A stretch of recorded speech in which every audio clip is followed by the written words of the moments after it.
विलास लांडे, खामोशी से अपनी मेहनत को अंजाम दो, कामयाबी शोर मचाएगी। दादा विलास कुणाकडे हो?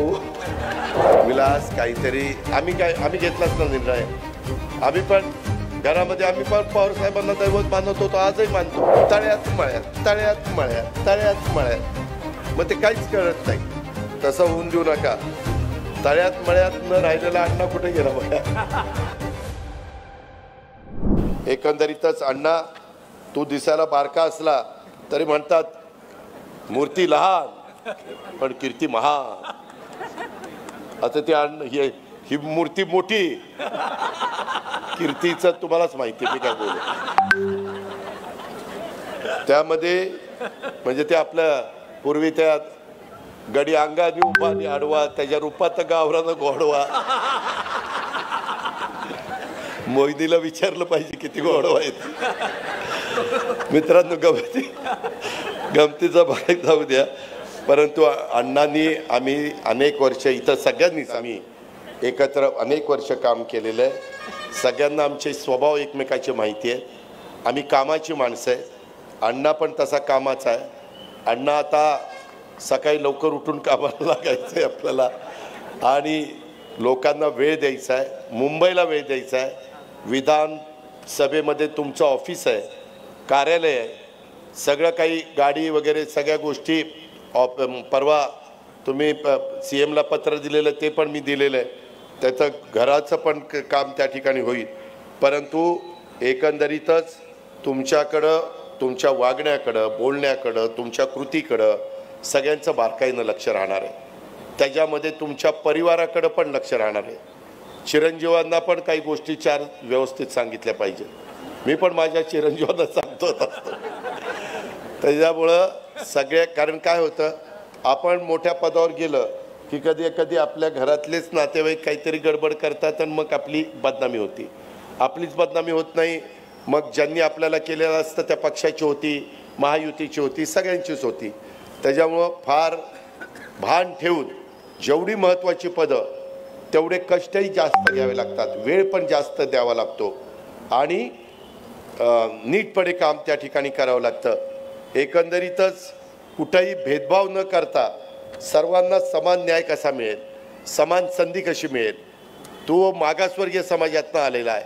आपल्या त्या समाजाला कसा आपल्याला न्याय देता येईल, आपल्या आदिवासी समाजाला कसा न्याय देता येईल, आपल्या अल्पसंख्याक समाजाला कसा न्याय देता येईल, आपल्या इतर मागासवर्गीय समाजाला कसा, असं कुणाला वाटता कामा नये.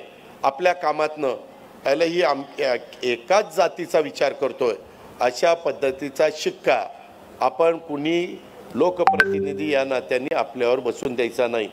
बाकीच्यांनी पण नगरसेवक नगरसेविका म्हणून काम करत असताना तुम्ही पण त्या पद्धतीनं त्या ठिकाणी करू नका. समान संधी देण्याचं काम आणि निष्पक्षपणे लोकांचं काम करण्याचं, आणि एक महाराष्ट्राच्या विधानसभेला एक गौरवशाली वारसा आहे, परंपरा आहे.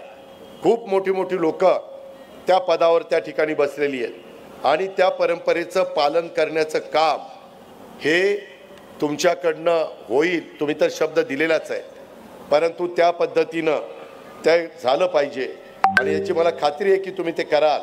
सभागृहातील कामकाजाचा दर्जा कसा आपल्याला सुधारवता येईल, सभागृहाची उंची ही कशी आपल्याला वाढवता येईल, हे निश्चित करण्याची जबाबदारी त्या पीठासीन अधिकाऱ्याची म्हणजे विधानसभेच्या अध्यक्षाची उपाध्यक्षाची असते आणि हे निश्चित करण्याची जबाबदारी उपाध्यक्ष म्हणून आपले सुपुत्र अण्णा बनसोडे हे प्रामाणिकपणे पार पाडतील ह्याबद्दल देखील मी खात्री बाळगतो.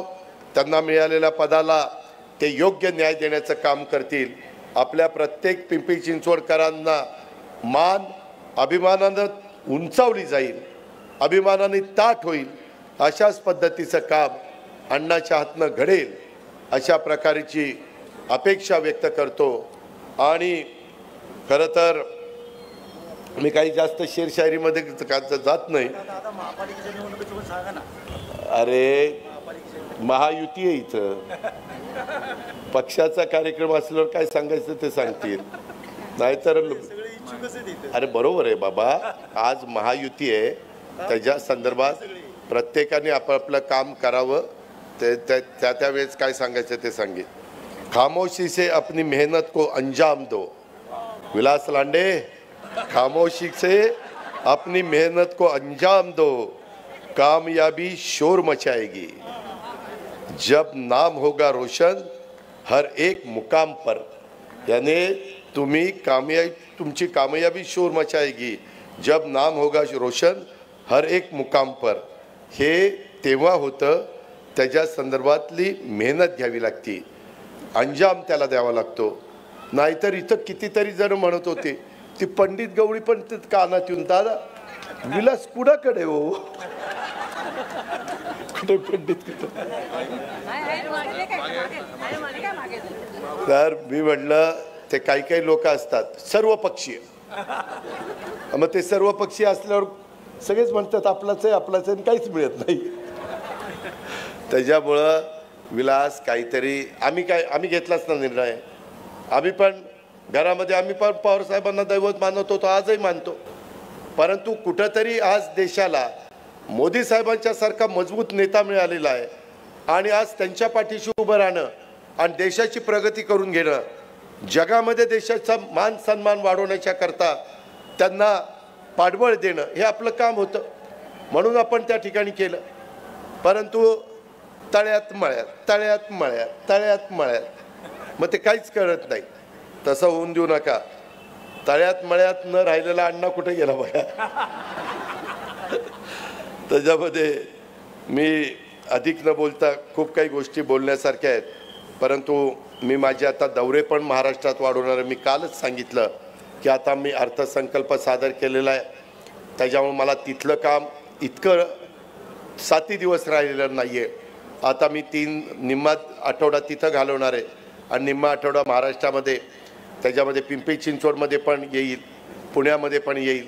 सगळ्याच गोष्टी आपण मिळून मिसळून त्या ठिकाणी करू. परंतु हे सगळं करत असताना प्रत्येक लोकप्रतिनिधीने वैयक्तिक स्वार्थ हा त्या ठिकाणी आपला कुणाचाच माझ्या सकट राहता कामा नये, अशा पद्धतीनं आपण सगळेजण पुढं जाण्याचं काम करू, अशी मी आपल्याला सगळ्यांना आग्रहाची विनंती करतो. पुन्हा एकदा सर्व पक्षीय सत्काराचा कार्यक्रम आज जो झाला आणि त्यांना सर्वांनी मनापासून साथ दिली त्याबद्दल सर्व राजकीय पक्षाच्या नेत्यांचं, कार्यकर्त्यांचं, प्रतिष्ठित नागरिकांचं आणि माझ्या जबाबदार सहकाऱ्यांचं मी मनापासून आभार मानतो. पुढच्या वाटचालीच्या करता अण्णा बनसोडेला मनापासून हार्दिक शुभेच्छा देतो आणि या ठिकाणी थांबतो. जय हिंद, जय महाराष्ट्र.